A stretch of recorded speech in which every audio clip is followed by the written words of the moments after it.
صدر ذی وقار جميع اساتذہ کرام اور میرے پیارے ساتھیوں، السلام علیکم ورحمۃ اللہ وبرکاتہ۔ مذہب نہیں سکھاتا آپس میں ویر رکھنا، مذہب نہیں سکھاتا آپس میں ویر رکھنا، ہندی ہے ہم وطن ہے ہندوستان ہمارا، ہندی ہے ہم وطن ہے ہندوستان ہمارا۔ سامعین حضرات، جیسا کہ ہم جانتے ہیں آج آزادی کی 77ویں سالگرہ ہے۔ ہر سال ہم یوم آزادی بڑے جوش و خروش سے مناتے ہیں، لیکن کیا آپ نے کبھی سوچا ہے کہ یہ آزادی ہمیں کیسے حاصل ہوئی؟ کیا ظالم انگریزوں نے ہمیں یہ آزادی تحفے میں پیش کی؟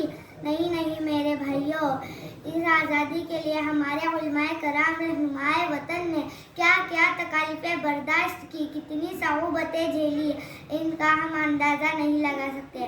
کبھی جیل کی کال کوٹری ان کا مقدر بنی تو کبھی پھانسی کے پھندے کو اپنے گلے کا ہار بنایا۔ محترم حضرات، یہی وہ دن تھا جس میں لاکھوں ہندوستانیوں نے قربانی دی تھی، یہی وہ دن تھا جس کے لیے تحریکیں چلی تھی، یہی وہ دن تھا جس میں جیلیں بھری گئی تھی، یہی وہ دن تھا جس میں عورتیں بیوہ ہوئی اور بچے یتیم ہو گئے۔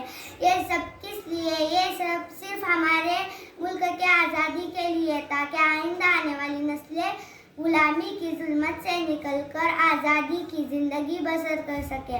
اسی وقت سے ہمارا یہ ملک آزاد ہوا، اسی دن کو ہم یاد کر کے یہ یوم آزادی مناتے ہیں۔ بس اتنا کہہ کر میں اپنی یہ مختصر سی تقریر ایک شعر کے ساتھ میں ختم کرنا چاہتی ہوں۔ آؤ مل کر آزادی کا جشن مناتے ہیں، آؤ مل کر آزادی کا جشن مناتے ہیں، ملک کی ترقی کے خواب سجاتے ہیں، ملک کی ترقی کے خواب سجاتے ہیں۔ چھوڑو ہندو مسلم سکھ عیسائی، چھوڑو ہندو مسلم سکھ عیسائی، اب ہندوستانی بن جاتے ہیں۔